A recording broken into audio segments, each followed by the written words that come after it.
aloha family. My name is Tony Silva. Welcome to another episode of Kuka Kuka with our kupuna. Here today to share some of the stories, more his past, present, of course, future. We have Nohea, a local brother from Hawaii, more specifically Niihau. Yeah. And so let's get right into it. Nohea, tell us, of course, where you originated, where you're from, your ohana, your family, and we'll go with that. Okay. Yeah? My name is Nohea Kanahele. My family from Niihau, and then they went over to Kauai, like down in Kekaha. I have family down in Kekaha. So this is mommy and daddy? Yeah. And grandma and grandpa? All passed, but Okay. they're originally just from Niihau. Niihau. Yeah. And you grew up as a young boy in Niihau? Yeah. Talking, my first language was Hawaiian. Okay. Yeah. And we're going to get into the language a little bit later on in this program here. And so you grew up on Niihau and you moved to Kauai what age? Well, I moved to Kauai at about 17. Oh, wow. So you were on Niihau for quite some time. Yeah. But when I moved to Kauai, I saw all these people coming to Hawaii, like to Kauai and stuff like that, people coming from everywhere. And I was very curious of where these people was coming from. If they can come here, we can definitely go over there and go find out. Well, I bought myself a plane ticket, and not knowing where the plane was going to go, I just bought a plane ticket that was cheap, and it ended up I landed over there in Seattle in the dead of winter. Wow. And all I had was a tank top, shorts, Hawaiian boy, and flip-flops. And I got out of the plane, I was like, holy smokes. It was a new environment for me. So before we get into that portion of your life, I'm going to back you up a little further back. Your little boy growing up on Niihau. Tell us about the stores and all the activities that you guys used to go, the skating rink that you have on your island. Anything like that growing up? No more skating rink, no more store. And you have to go catch your own food. So literally we're catching food, which is part of our topic today is fishing with Nohea. And so we'll get into that too as well. So you got to catch your own food. What about play, toys, and all this kind of stuff? Play toy, no, we never had that. Our play toy was doing work, like fixing the imu, getting food ready for my dad. Because my mom lived on Kauai, and my dad lived on Niihau. Oh. And so living with my dad, I've learned a lot from my dad. And he taught me how to fish, hunt, and just prepare myself for what comes in the future and learning to survive. So you're learning survival skills as a little boy. Yeah. Well, a lot of these kids in Hawaii, they get school, and then what about your schooling? Well, we went to school, but the school go all the way until like in the afternoon, and then the school get out afternoon. And so after that, we usually do chores. So you're not watching TV and watching Gilligan's Island? No more TV. No more TV? No more. No more TV. So wow, what we're going to do? We got to keep ourselves busy. Yeah. Busy is chores, work, getting food for the day. Yeah, getting water, because water is hard to come by. So we have to, like, whenever we have rain, we use the water catch to gather up some water. A lot of these kids, they don't know about water catchment systems. The water rains, goes onto the roof or whatever the water is coming into, and then they have filters and clean the water, and then that's what you use to drink or cook or and lo'i patches. You guys have your kalo? We have kalo patches. Yeah. But it's dry. It's a dry kind. Okay. Yeah. Very good. So you didn't have to worry about your staples. You had that. On the island, had a lot of pig to hunt? Or? Oh, yeah. We have plenty pig. Okay. We have plenty pig, sheep. We got goats too, but you got to go up in the mountains a little bit. Right. And then they brought some kind of deer over there, some kind of antelope deer over there to Niihau. Oh. And integrated it so they could breed them with the sheep. But what happened was the thing overtook the population of the sheep. No kidding. Yeah, and man, these things are huge. They're like horse, almost. So deer and sheep. Yeah. What they call that? I don't know, but the sheep. Yeah, probably. Sorry, gang. Sorry, that's the sheep. But the thing is like big, and they eat whenever we kill one. Provide. Yeah. Yeah, having gone to Molokai for many years and eat the venison, so incredible. The meat is so ono. So good. And I'm sure you guys have different ways of preparing the deer meat. Yeah, well, we usually just put them in the ground, dig a hole, and then like the emu, and then we put them in the ground, bury it, and then we leave them in there for like 24 hours, and then pull them out. And usually the thing falling off the bone already, yeah. Look at that. But my dad, he taught me how to do that as well too, how to prepare it. So that way when he got home from work, all we had to do was kill the pig and then get them together and put them right in the ground and cover them up. So it'd be less work for it. So you're learning things that most kids will never learn in a lifetime. You learn it at a young age. But today's topic is about fishing. Yeah. So now Dad introduces you to fishing at what age? Oh, probably like 9, 10 years old. 9, 10? Yeah. You remember that first time you caught your first fish? Yeah, the first time we went, there's a place over there in Nohea called Kona. It's on the other side of the island. And just him and I, we went up fishing that night. And about halfway in the morning, we had like 2 poles going out. And one of the poles just took off. Yeah. And there was a freaking big old lure, on it. And I fought it for about an hour and a half. Dad wouldn't let you fight this fish? Yeah, he let me do them all myself, So you had rod and reel, you going? Yeah. Right? And that thing pulled me all the way to the side of the water, and it was crashing wave. And I was like, I was trying to hang on. And he was looking at me like, yeah, this is what life is all about right here. You're learning firsthand. Wow. So you're 9, 10 years old, you're fighting this fish 1 hour. You reel it in? Yeah. And then by the time I was done, man, I was beat. How big was this lure? Probably about like that, about that big. Oh my goodness. And so we had me there and everything because, we didn't want to take the whole fish home. We just wanted, so that way it makes it easier when you get home. So you're prepping the fish right there on the boat? No, right there on the land. On land? Yeah. And then you guys walked home? No, we had the horse.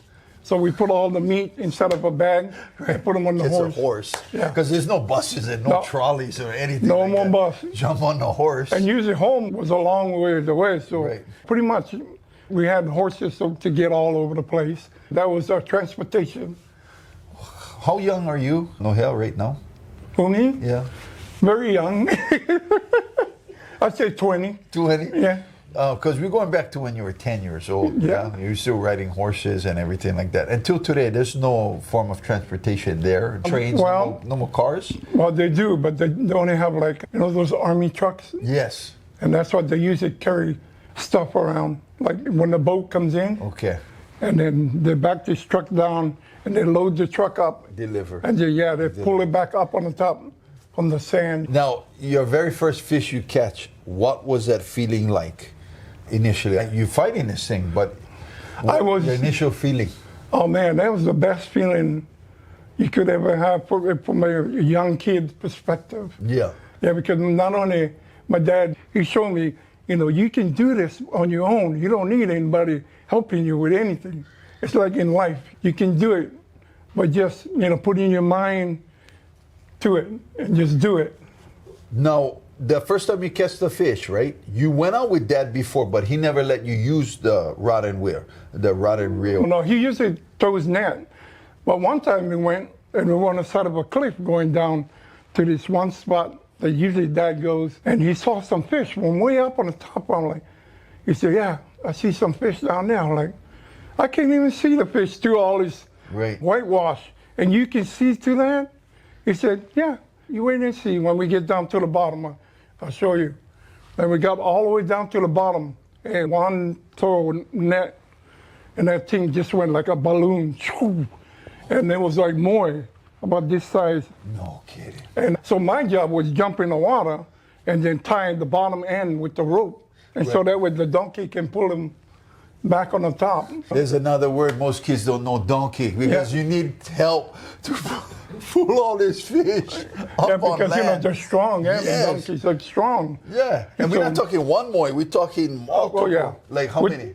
We're talking about probably 100. Oh, so your eyes is open like this, and your dad's telling you, go. Yeah, for young kids, he tell you, hey, jump inside over there and go tie the bottom. And I'm like, what? He's like, jump inside over there and go tie the bottom. And so I got to do what my dad wants me to do. So I jump in there, go on the bottom, tie the bottom, and then tie, and then what he does is just tie them around the donkey on the, I don't know what they call it, around the saddle. Yeah.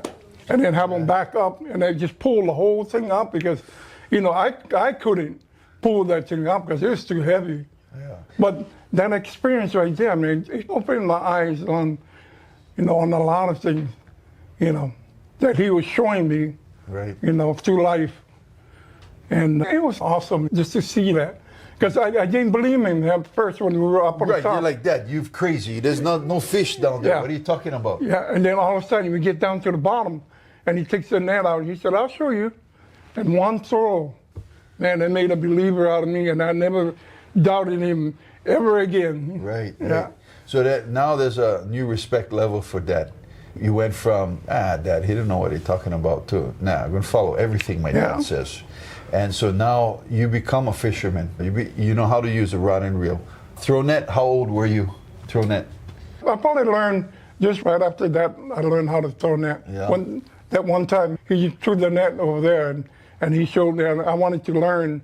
And then You he see showed what Dad is catching Oh, with yeah. one throw. Yeah. And he's not throwing out bait and a reel, and he's doing this in one shot. So now you want to learn. Yeah, one shot, One shot. Like Yeah. we can get, how much fish, that fish lasted the ohana for how long? Well, here's the thing about that. In Nohea, we have families over there. And there's another thing that my dad showed me is how to share. You share your stuff with your ohana. And so we would go drop off some stuff going home. And by the time we get home, it's still abundantly, at least all the ohana get Right. something out of it. And they in return would do the same with you. When they catch, When they catch, we it's the come in same and- thing.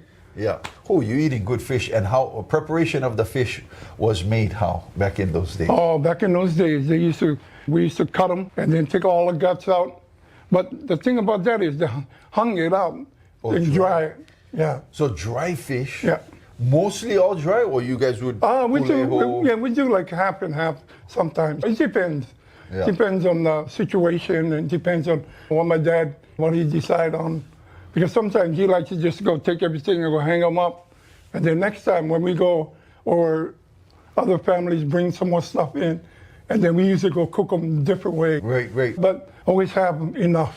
Right. Yeah. And that dried fish lasts for Lasts for months. Yeah. Yeah. Didn't have to worry about the sheep or the deer. No more bears up there, but I mean, anything coming to eat the fish. No. Yeah? No. Or the only thing is the cat, they're not going to get to the line because the thing is too high.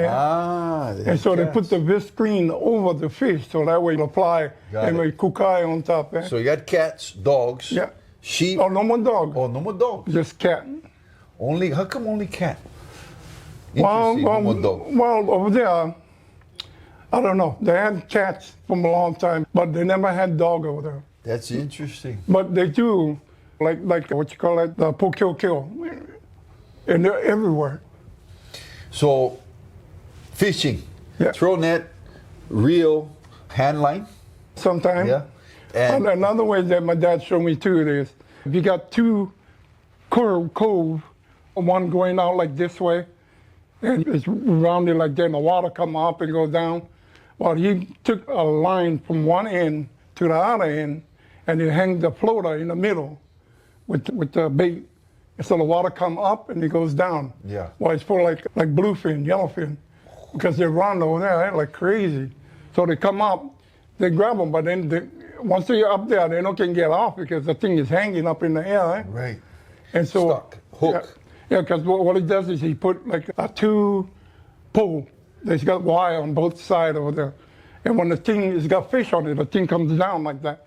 And he tightens the line. What is that called? I don't know. I just call them cola nui. Cola, that style. I've never heard of that type of fishing before. Yeah, I was going to say lay net, but that's that's something else. That's something where you lay net across the bay. This is actually hook in the middle, floater, and then the bait comes, grabs, and then the pole's kneeling. Then the pole comes down and the line tightens up, and they can't go anywhere because it's just hanging up in the air. Who's getting that fish? How are you getting that fish? Guess who? It's you. Got to swim out or you? No, he let them down. I got to jump inside to get the thing off of there. So This is my underwater, job. you got to take it off of the hook. I usually tie the tail first before I even mess with them. Oh, yeah, Before so the thing take off, so tie them with the rope on the tail, and then unhook them. Great story. Yeah. Great story, right? But that was another thing that I learned, and just little stuff like that kind of makes you aware of what he knows, and Right. because his dad taught him all that. When and he's was the last teaching me. time you did that style of fishing? I just did it one time with him. That was it. Yeah, that was it. Just that one time, because he wanted to show me there's a different styles of fishing that you can use if you in a situation that if you find yourself in a cove like that. Yes. You can use that. Nohea, you could have been on a TV show called Survivor and made some good money. If you never mind being alone for about 100 to 200 days, you think you could have handled? Oh, I can handle anything. Yeah, these guys Just are don't call me late for lunch. Oh, No, I just kidding. wow, man. Okay, so I know you got tons of stories, but as Daddy's teaching you all of these ways of fishing, what was one of the cool stories like that one that really rings out to you when you're fishing with Dad? Biggest fish. What's the biggest fish you caught? Biggest one, I would say my 150 pound On the line? on the line. And how long to fight? Oh man, that one took almost 2 hours to fight because that bugger was like, you know how my is, man. You don't play around with those things. And on a boat? No, on the shore. On the land? Yeah. And 2 hours you fighting this thing. Daddy was present? Or? Yeah, he was present. And so he let you go by yourself? Yeah, he let me do them all by myself. He wanted to see how long it would take me to get them up there. Right. He said, man, how come it took you so long? That's what he was saying. How come it took you so long? You should have took you just a little bit to get that fish on there. Like, Dad, you know how big this fish is? He said, yeah, I know. But you could have done better than that. Right. Well, was Dad, looking back on it now, was Dad trying to teach you something back then? I Yes. mean, little boy, most boys not going to catch a 10, 20 pound fish, let alone. I think what he wanted me to learn is learning how to survive in life. It doesn't matter where you go. It's just that the survival. Yeah. Because anybody can throw you anywhere and you be prepared for that. And you know how to do it. You've gone through it. You've Right. experienced it. When was the first time Dad said, you go and you go by yourself?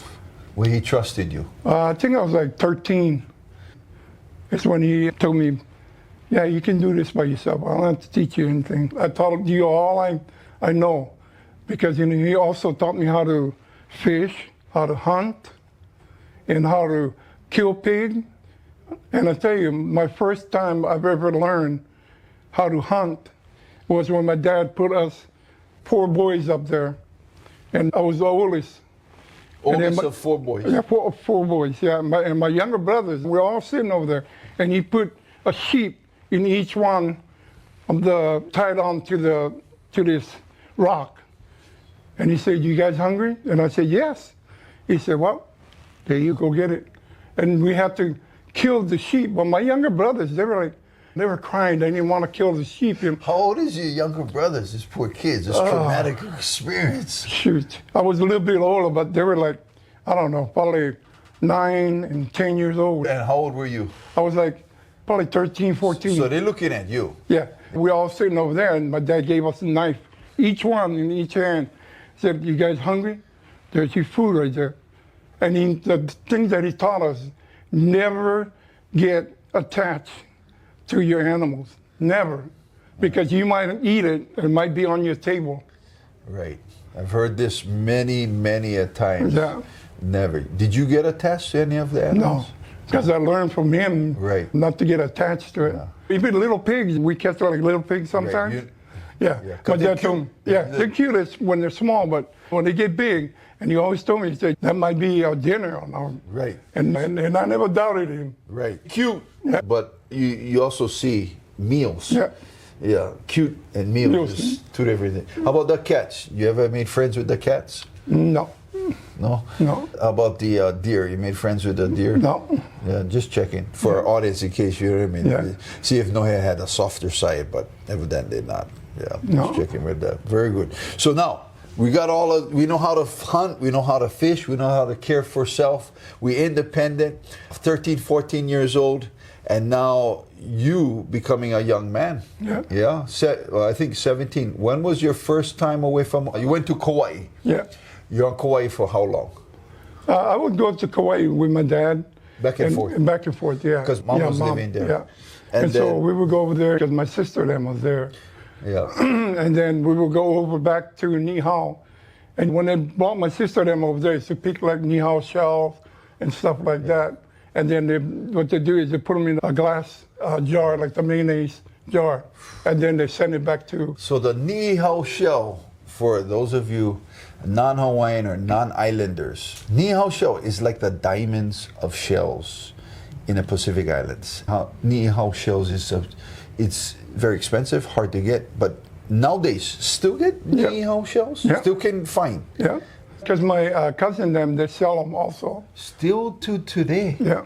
Incredible. You can't even find puka shells now on the island of Oahu. Yeah, see, very little. See, like back home, puka shells are this size over there. You can find this size anywhere over there because nobody can miss Nobody's them. really picking it. It's just for the people there. Yeah, they haven't commercialized that. Yeah, so it's going to be utilized for the people of Nohea. Oh, yeah.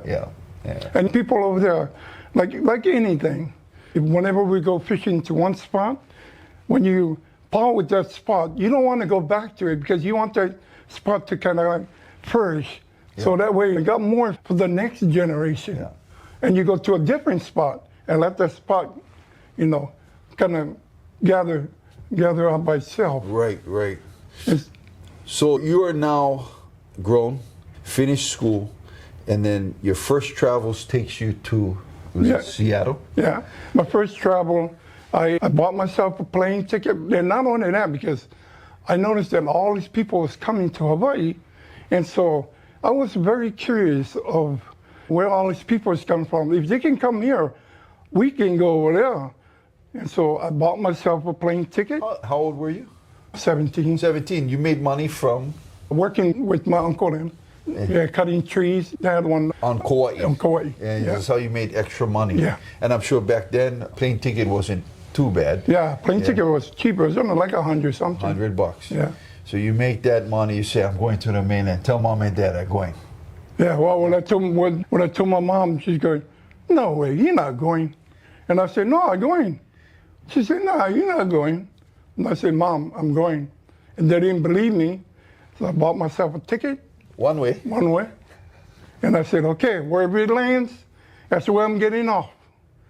And by golly, the thing landed over there in Seattle in the dead of winter. And it was hailing and snowing that day. When I got off the plane, I was like, oh boy, what did I get myself into? No family, no friends? Nope.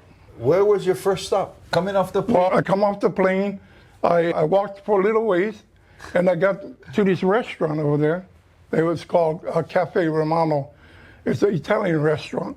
And so I went off to the side of it. They had this field that was open. And I'm like, man, it's the first time I've seen snow. So I go over there to play snow for about an hour, just playing snow. And I got cold afterwards. I was like, man. So I came back to where the restaurant is, sat down in the front.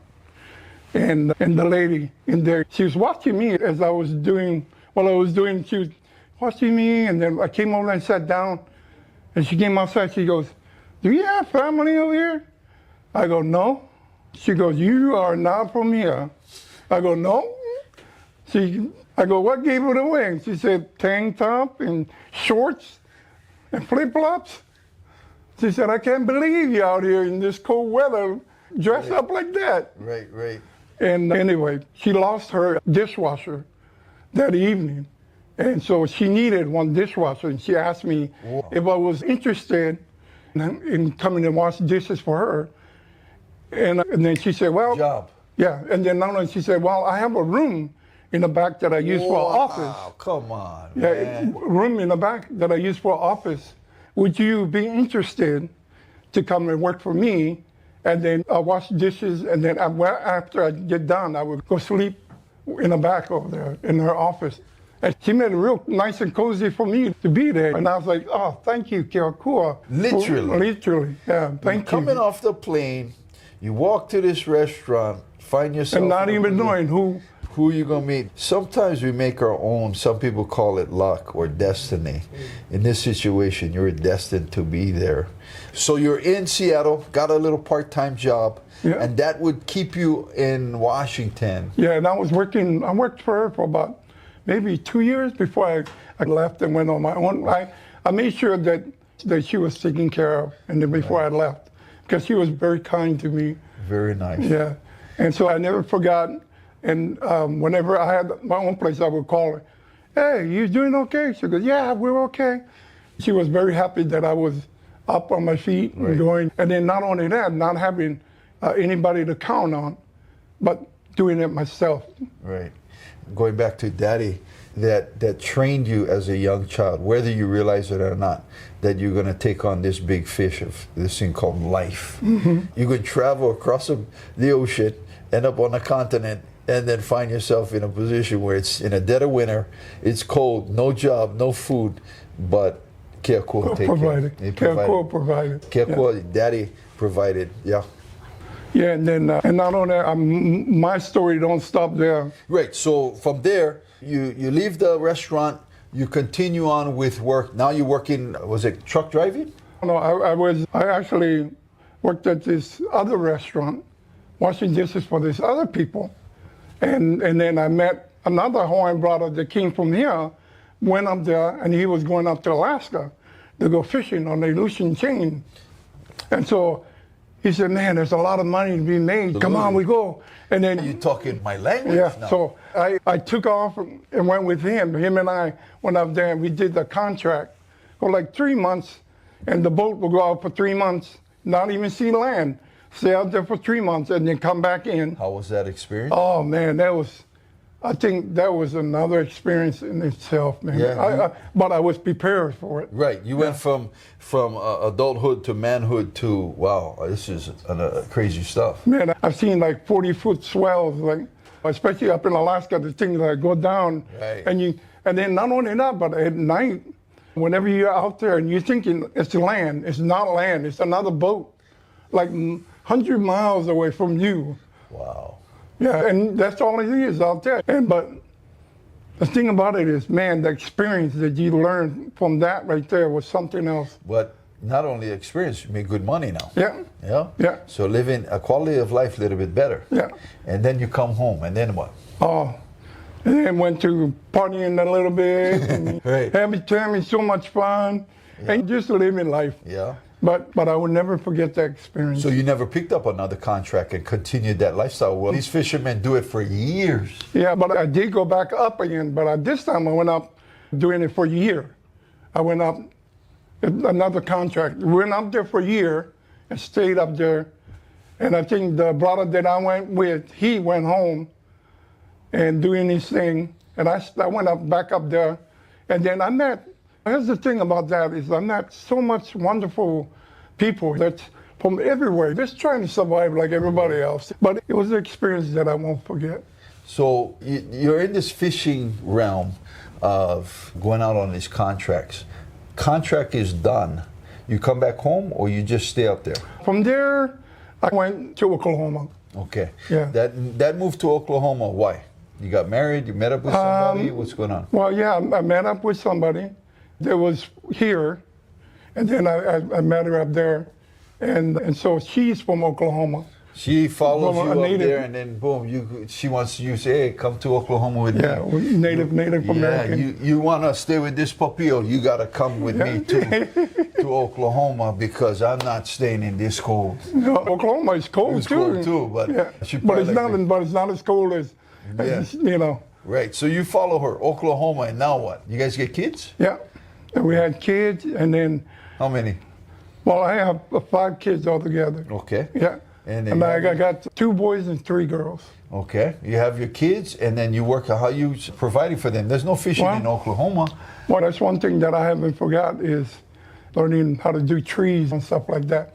So then I went to do trees for a little while. Trimming trees. So all of this, because I learned from my uncle them, Yes. working with them.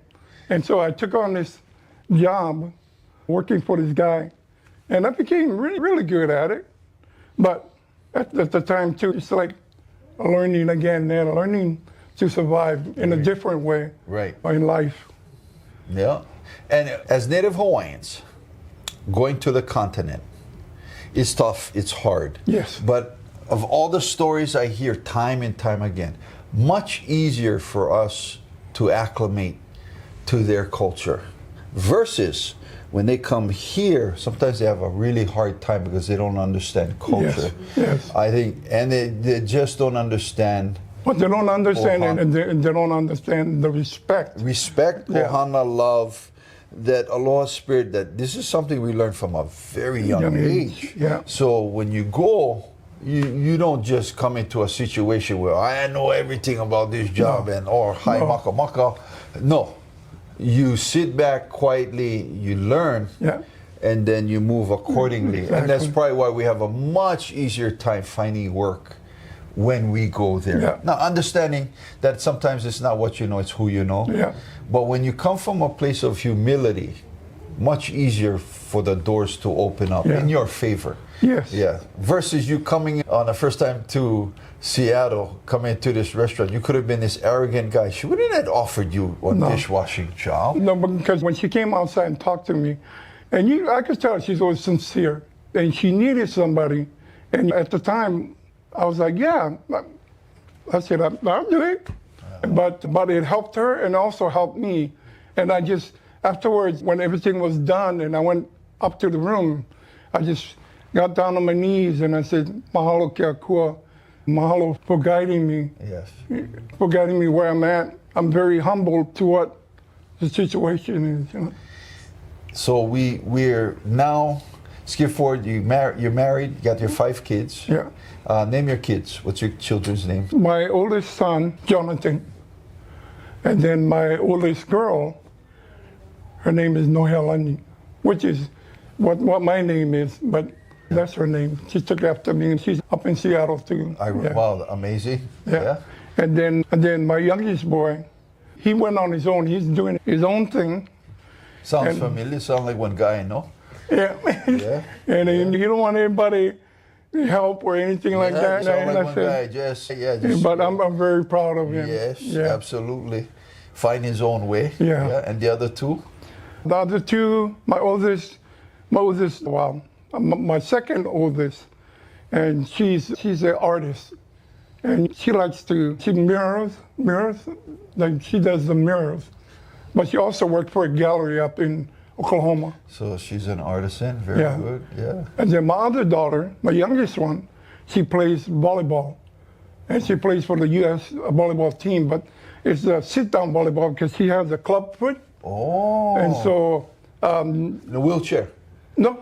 Oh. No, she can still walk, but it's just that her leg she got a club foot. Got it. Yeah, but, they picked her up when she was 14 years old. Oh, wow. And then the coach saw that she had potential in a setter.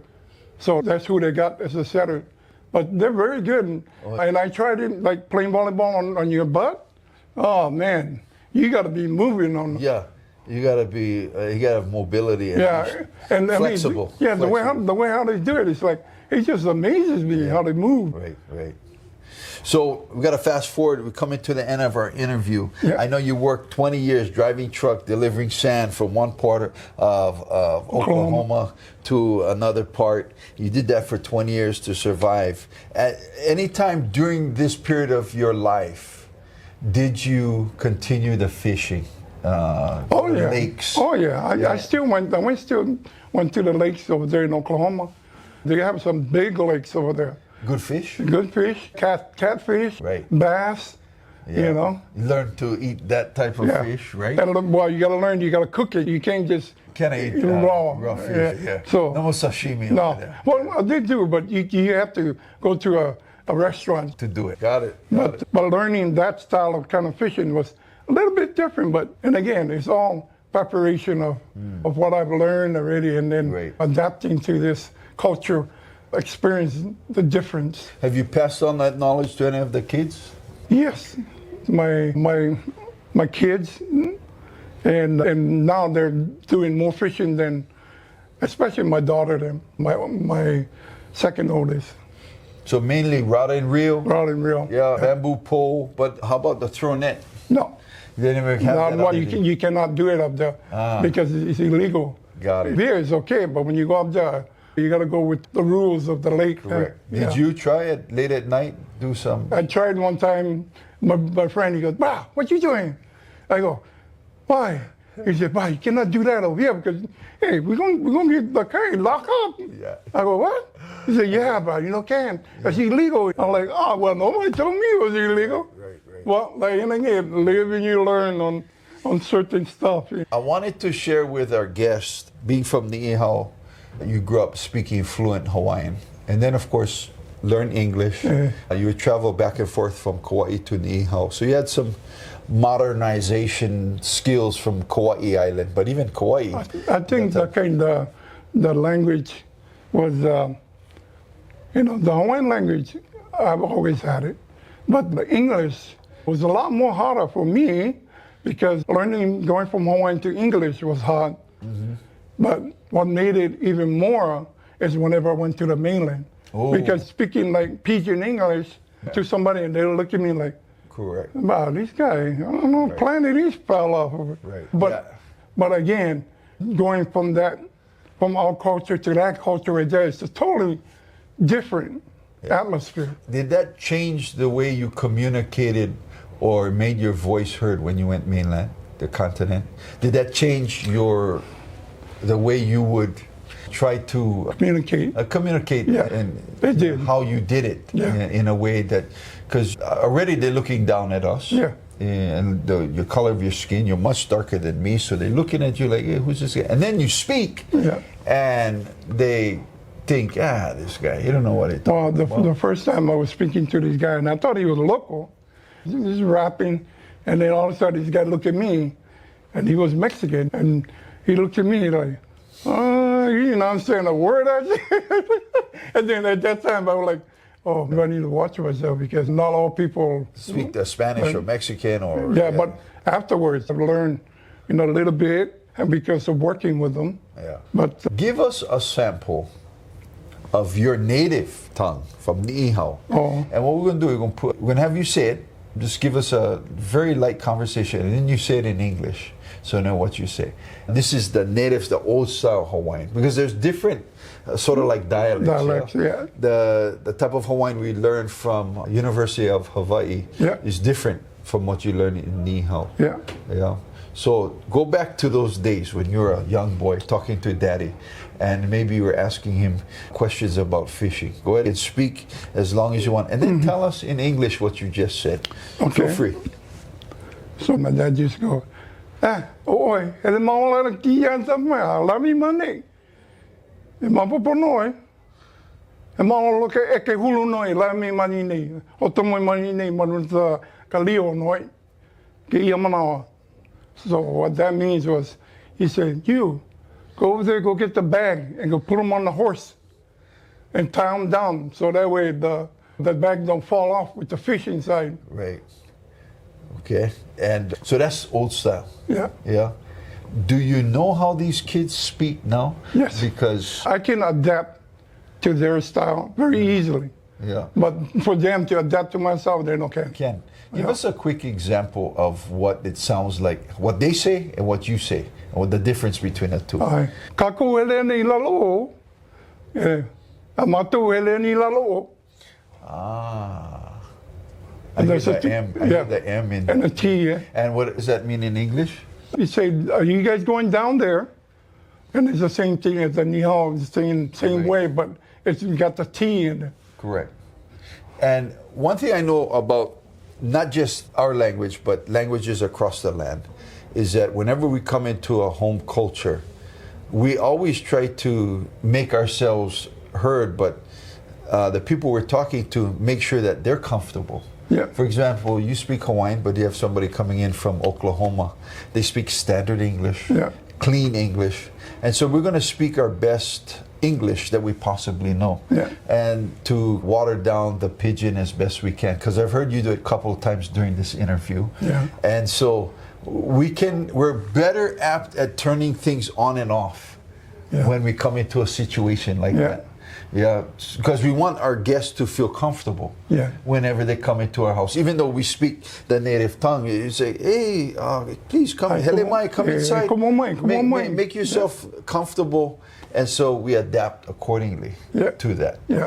That's a natural, innate ability that we have about us. Not everybody has that, but we have learned over time that, hey, we don't want to sound like we're intelligent or overly intelligent more than you, but we want to make you feel comfortable. Yeah, I had a friend that came from the mainland about a year ago. He came down. It's the first time he came down here, and I know him.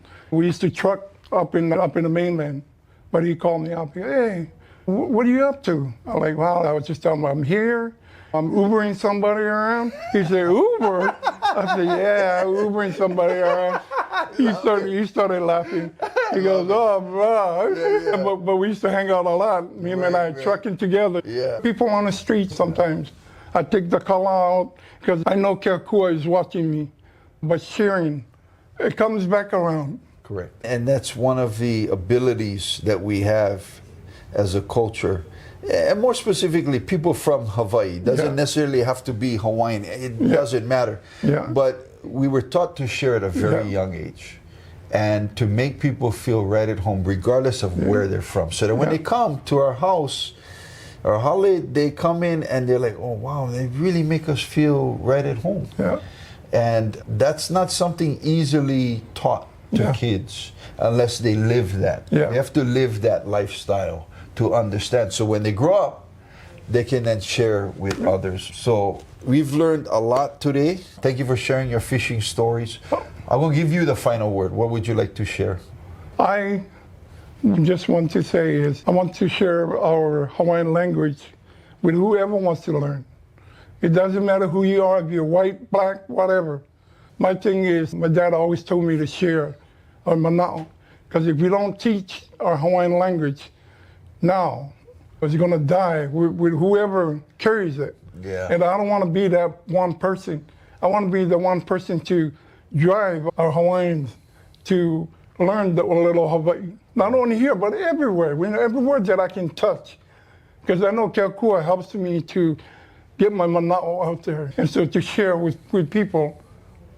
Now, I know we have a lot of different agencies, classes, but if you can come in touch with somebody like Nohea, you can learn not just Hawaiian, but how it was spoken back in the day, and learn two different ways, two different styles of the language. Nohea, thank you so much for... Oh, thank you guys for inviting me. Absolutely. And for sharing your stories. Oh, yeah. The background of who you are and what you've done. Thank you guys for talking to me. Yes, yeah, more a little in with you guys. It brings back a lot of memories. I can imagine. And mahalo to your ohana, mommy and daddy, for teaching you the ways of the Hawaiian people and sharing your culture throughout.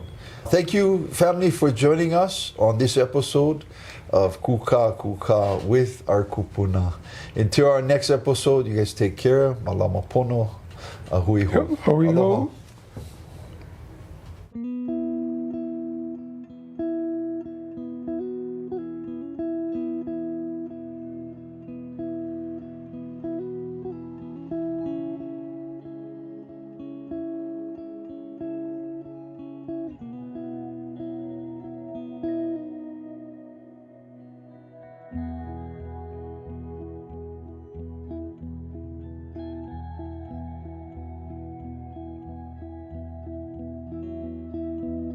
My name is Nohea Kanahele. My family from Nihao, and then they went over to Kauai, like down in Keka, stuff like that. People coming from everywhere.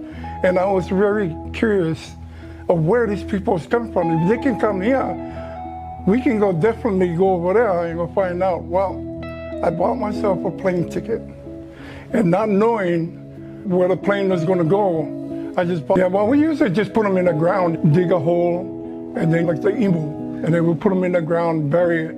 Pono, ahui ho. Aloha.